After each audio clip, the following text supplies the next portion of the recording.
Assalamualaikum warahmatullahi wabarakatuh. Shalom, Om Swastiastu, Namo Buddhaya, salam kebajikan dan salam sejahtera untuk kita semua. Perkenalkan, kami dari kelompok 9 kelas C, pertemuan 12 ingin mempresentasikan mengenai alat ukur penelitian, kuesioner, validitas, dan reliabilitas. Dan juga izinkan kami untuk memperkenalkan anggota satu persatu dalam kelompok kami. Yang pertama ada Fadilah Alfarisi, ada Lintang Tirta Pawita, ada saya sendiri, Muhammad Tauqul Lutfi Fazli, dan yang terakhir ada Firjiawan Faizin. Selanjutnya, saya izin untuk membacakan daftar isi dalam konten-konten dari presentasi kali ini. Yang pertama akan ada pengantar, lalu dilanjut dengan pengertian alat ukur menurut para ahli.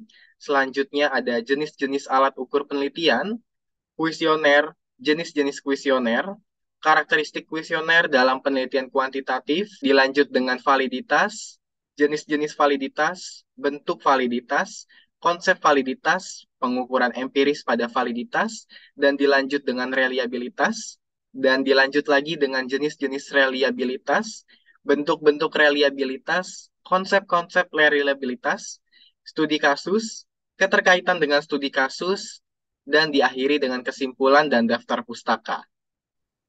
Baik, terima kasih. Selanjutnya adalah pengantar. John W. Creswell dan Earl Baby merupakan ahli terkenal dalam metodologi penelitian kuantitatif, menekankan pentingnya alat ukur atau instrumen pengukuran dalam proses penelitian kuantitatif. Menurut Creswell dan Baby, alat ukur penelitian kuantitatif adalah sarana yang digunakan untuk mengukur variabel-variabel dalam penelitian dengan cara yang sistematis dan objektif. Hal tersebut memungkinkan peneliti untuk mengumpulkan data berdasarkan fakta yang dapat diukur dan kemudian menganalisa data tersebut untuk memperoleh pemahaman yang lebih mendalam tentang fenomena yang sedang diteliti. Selanjutnya adalah pengertian alat ukur menurut para ahli. Menurut Al-Babi, tahun 1994, alat ukur penelitian atau pengukuran dalam penelitian merupakan serangkaian prosedur penelitian yang dimulai dari konseptualisasi, mendefinisikan variabel nominal, merumuskan definisi operasional hingga tahap pengukuran seperti melakukan wawancara dengan narasumber. Lalu, menurut Creswell tahun 2018, alat ukur kuantitatif adalah instrumen atau alat yang digunakan dalam penelitian kuantitatif untuk mengukur variabel-variabel atau konsep-konsep tertentu dengan cara yang menghasilkan data berupa angka atau nilai numerik. Alat ukur ini dirancang untuk mengumpulkan data kuantitatif yang dapat dianalisis secara statistik. Alat ukur kuantitatif termasuk kuesioner, skala, pengukuran, tes, lembar observasi, atau perangkat lainnya yang menghasilkan data yang dapat dihitung, dijumlahkan, dan dianalisis secara matematis. Lalu selanjutnya adalah jenis-jenis alat ukur. Melalui penelitian kuantitatif, alat ukur penelitian juga dapat melibatkan pertanyaan dan perumusan hipotesis. Pertanyaan dalam penelitian kuantitatif digunakan untuk merumuskan hubungan antara variabel yang diteliti. Contoh penggunaan dari pertanyaan seperti ini dapat ditemui pada penelitian sosial atau penelitian survei. Secara umum, terdapat 8 jenis alat ukur yang bisa digunakan oleh peneliti. Di antaranya, yang pertama adalah tes. Jenis alat ukur yang pertama adalah tes, di mana tes merupakan serangkaian pertanyaan atau latihan atau alat lain yang digunakan untuk mengukur keterampilan, pengetahuan, kecerdasan, kemampuan, atau bakat yang dimiliki oleh individu ataupun kelompok. Selanjutnya adalah skala penilaian. Jenis alat ukur penelitian yang kedua adalah skala rating atau skala penilaian, yaitu salah satu jenis teknik pengumpulan data penelitian yang berupa data kualitatif atau kuantitatif. Kegunaannya untuk memberikan perbandingan antara satu unsur dengan unsur lainnya. Selanjutnya adalah panduan wawancara. Alat ukur penelitian juga berupa pedoman atau wawancara, yang merupakan suatu percakapan yang di dalamnya diajukan pertanyaan-pertanyaan untuk mengumpulkan informasi yang dapat diobservasi kemudiannya. Selanjutnya adalah formulir, yaitu alat ukur penelitian yang digunakan untuk mengetahui frekuensi suatu peristiwa yang diteliti. Selanjutnya adalah diagram organisasi.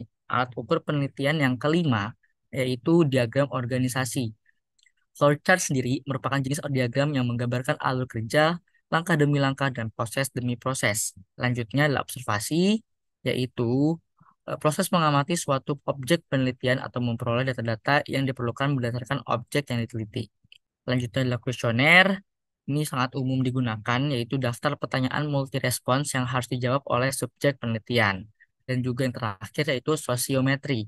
Jenis alat ukur penelitian yang terakhir yaitu sosiometri, yang merupakan metode pengumpulan data tentang hubungan sosial dalam kelompok kecil hingga menengah yang terdiri dari 10 hingga 50 orang. Alat ukur ini dapat digunakan untuk mengetahui beberapa hal seperti mengenai orang-orang yang terpelajar atau sebagainya. Untuk selanjutnya adalah kuesioner. Kuesioner adalah alat pengumpulan data yang sering berwujud daftar pertanyaan tertulis yang dirancang untuk memperoleh informasi dari responden dalam penelitian kuantitatif. Alat ini sangat penting dalam mengumpulkan data dalam penelitian survei atau eksperimen dengan tujuan untuk mengukur variabel-variabel yang sedang diteliti secara konsisten dan objektif. Kuesioner sebagai salah satu instrumen penelitian ilmiah yang banyak dipakai oleh para penelitian sosial, misalnya penelitian di bidang sumber daya manusia, pemasaran serta penelitian keperilakuan, behavioral research, yang menyangkut masalah di bidang akuntansi, behavioral accounting, serta keuangan, behavioral financial. Penelitian ini di bidang akuntansi maupun keuangan tidak identik dengan data sekunder, namun dapat digunakan sebagai data primer yang dikumpulkan berdasarkan teknik survei. Kuesioner adalah alat yang sangat efektif dalam penelitian kuantitatif karena memungkinkan peneliti untuk mengumpulkan data dari sejumlah besar responden dengan cara yang konsisten. Kuesioner merupakan alat pengumpulan data primer dengan metode survei untuk memperoleh opini responden. Kuesioner dapat didistribusikan kepada responden dengan cara yaitu memiliki tiga cara. Yang pertama, langsung oleh peneliti atau yang dilakukan secara mandiri. Kedua, dikirim melalui lewat pos atau mail questionnaire. Dan yang terakhir, dikirim lewat komputer, misalnya surat elektronik atau email. Kuesioner dikirimkan langsung oleh peneliti apabila responden relatif dekat dan penyebaran tidak terlalu luas. Lewat pos atau email memungkinkan biaya yang murah, daya jangkau responden lebih luas, dan waktu yang lebih cepat. Tidak ada prinsip khusus, namun peneliti dapat mempertimbangkan efektivitas dan efisiensinya dalam hal akan yang dikirim lewat pos, email, maupun langsung dari peneliti.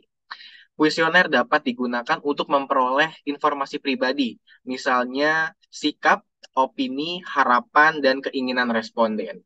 Idealnya, semua responden mau mengisi atau lebih tepatnya memiliki motivasi untuk menyelesaikan pertanyaan apapun dan juga pernyataan yang ada dalam kuesioner tersebut.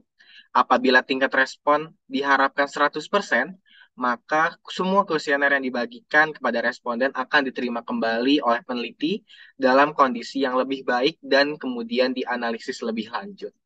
Selanjutnya adalah jenis-jenis kuesioner.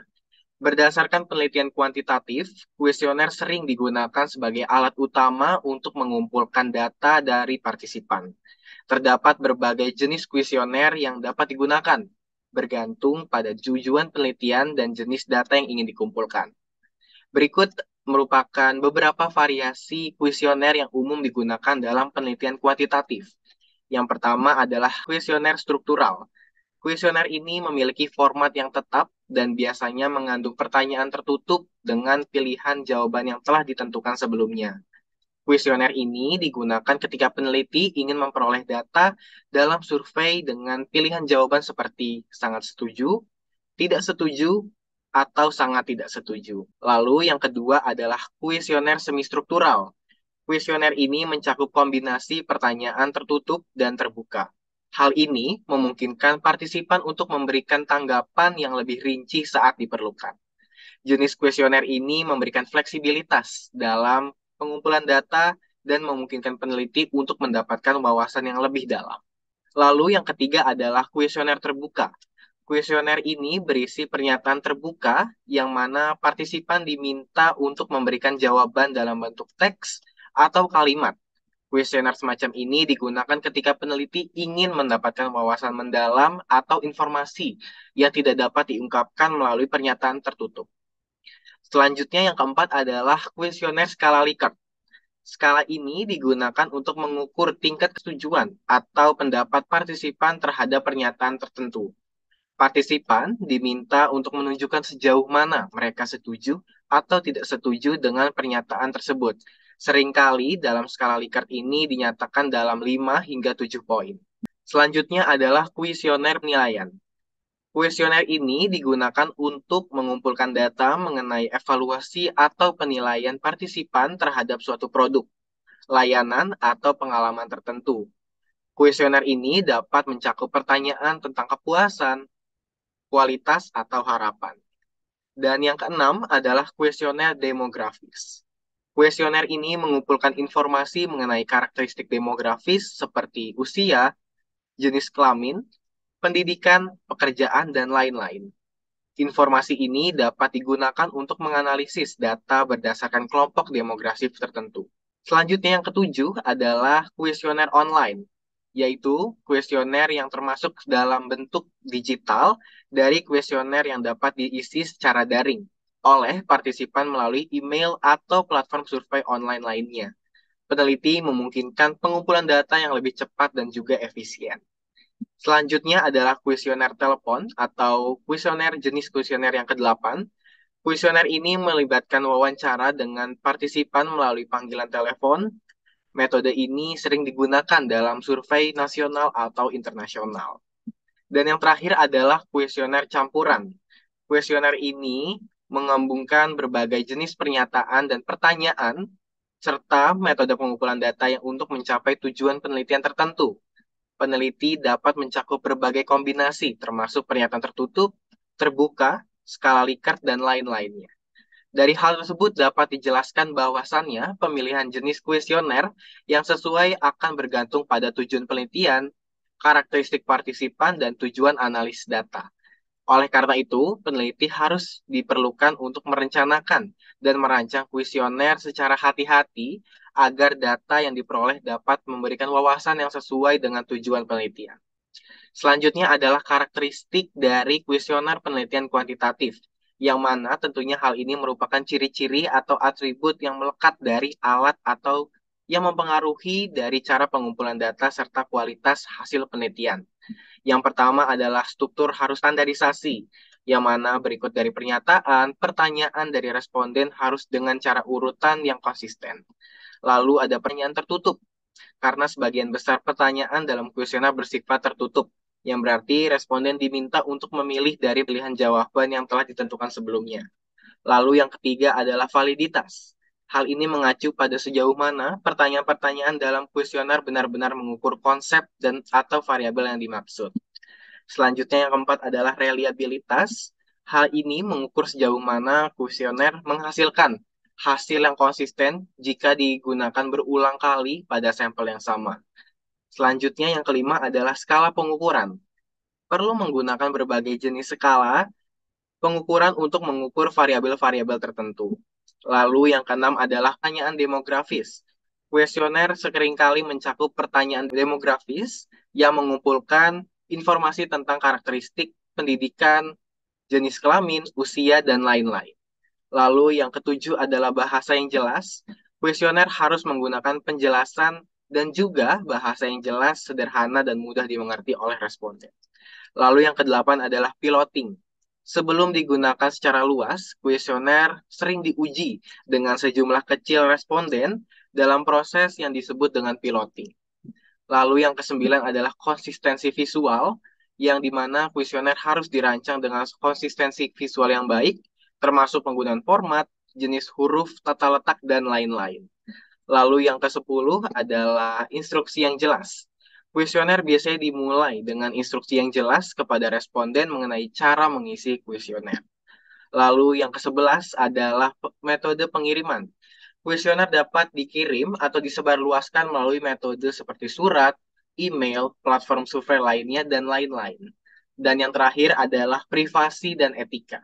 Peneliti harus memperhatikan masalah privasi dan etika yang harus dirancangkan dalam mendistribusikan kuesioner. Selanjutnya ini terdapat validitas yang dimana ini merupakan referensi dari buku Earl Baby.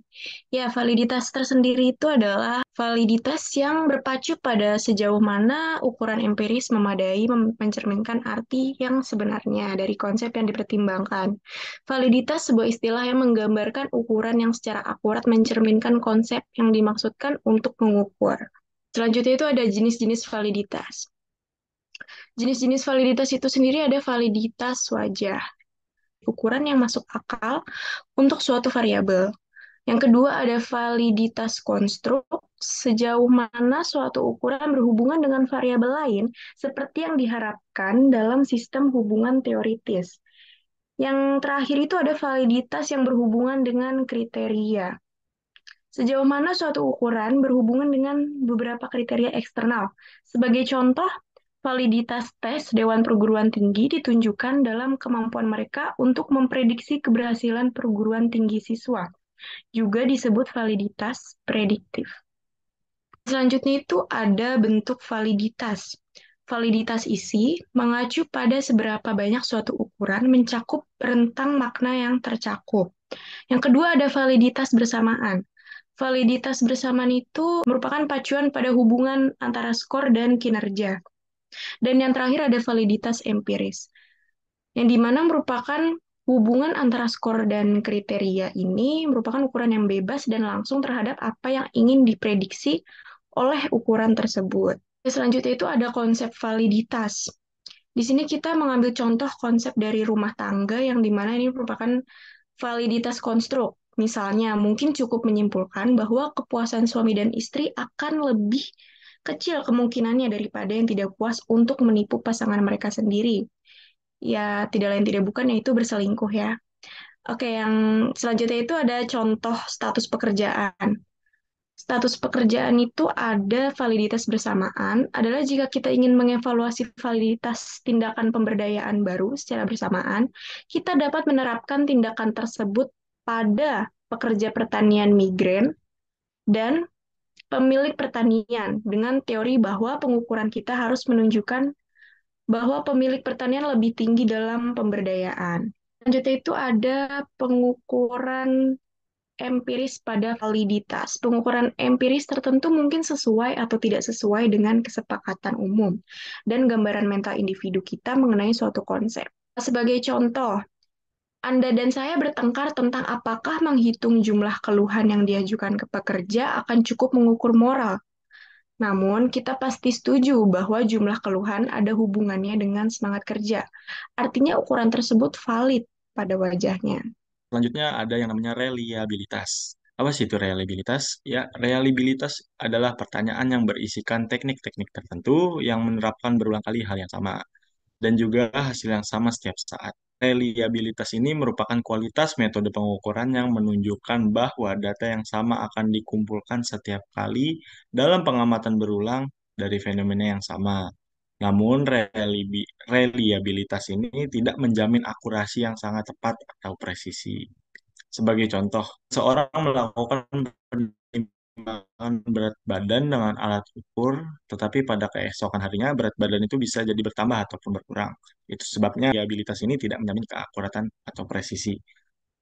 Dalam konteks ini, reliabilitas mengacu kepada konsistensi atau pengulangan suatu instrumen. Bentuk reliabilitas yang paling penting adalah instrumen multi-itemnya. Jadi, konsistensi internal instrumen yang merupakan tingkat di mana set item pada instrumen berperilaku dengan cara yang sama. Hal penting dikarenakan item skala instrumen diharuskan untuk menilai konstruk yang sama sehingga item-item ini harus memiliki interkorelasi yang sesuai. Konsistensi internal skala dikuantifikasikan dengan nilai Cronch-Batch alpha yang berkisar antara 0 dan 1 dengan nilai optimal berkisar antara 0,7 dan 0,9. Sebagai contoh lagi, PSS 10 item memiliki konsistensi internal yang sangat baik di banyak sumber publikasi asli yang melaporkan nilai konsistensi internal sebesar alpha sama dengan 0,84 sampai 0,89 dalam 3 studi.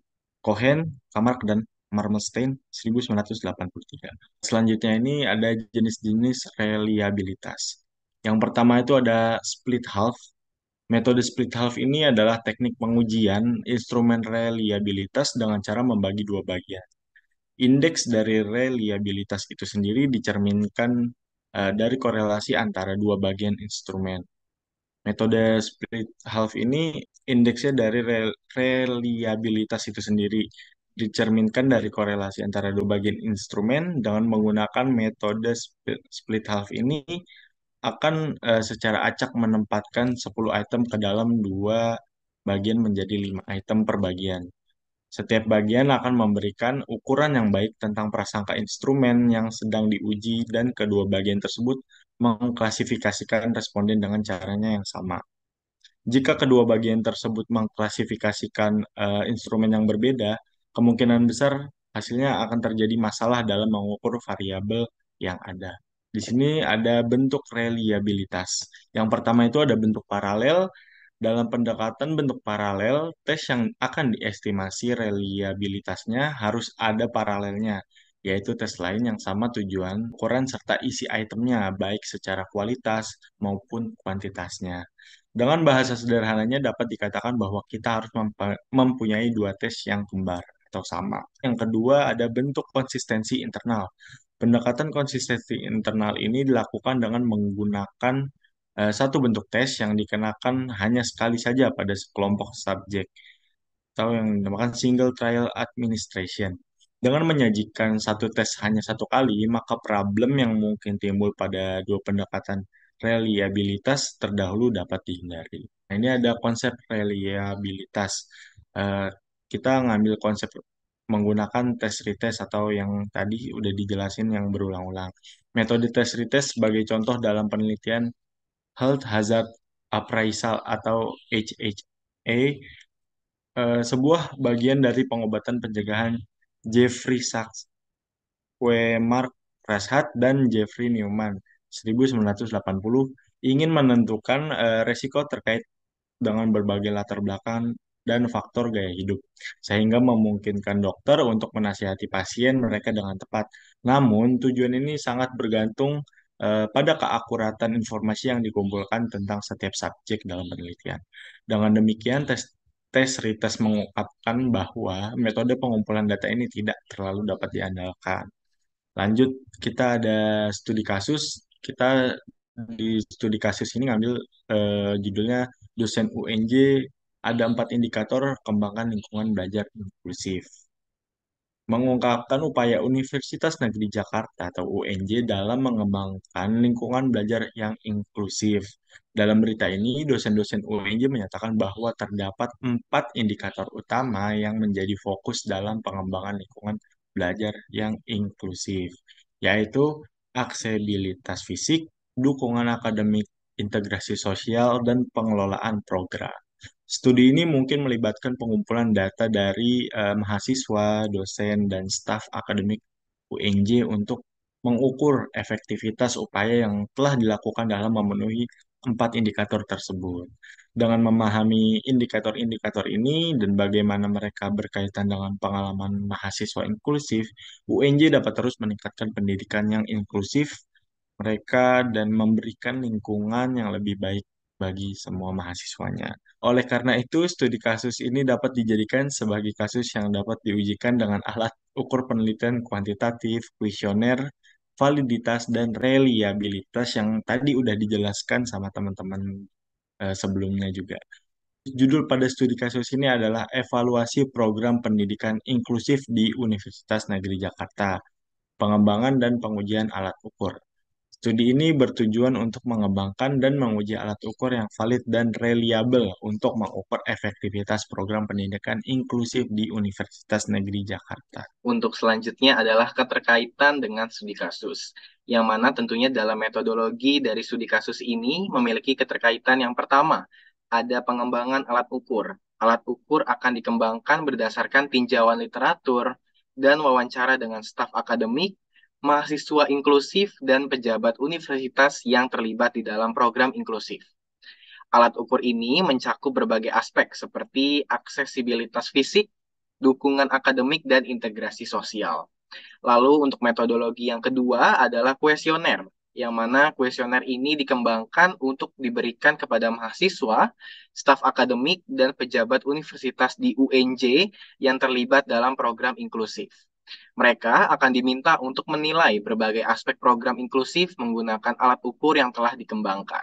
Selanjutnya, yang ketiga adalah validitas, yang mana metodologi validitas ini dalam kuesioner akan diuji dengan mengumpulkan data pembanding, seperti hasil akademik mahasiswa inklusif, tingkat partisipasi mereka dalam kegiatan kampus, dan persepsi mereka tentang dukungan yang mereka terima.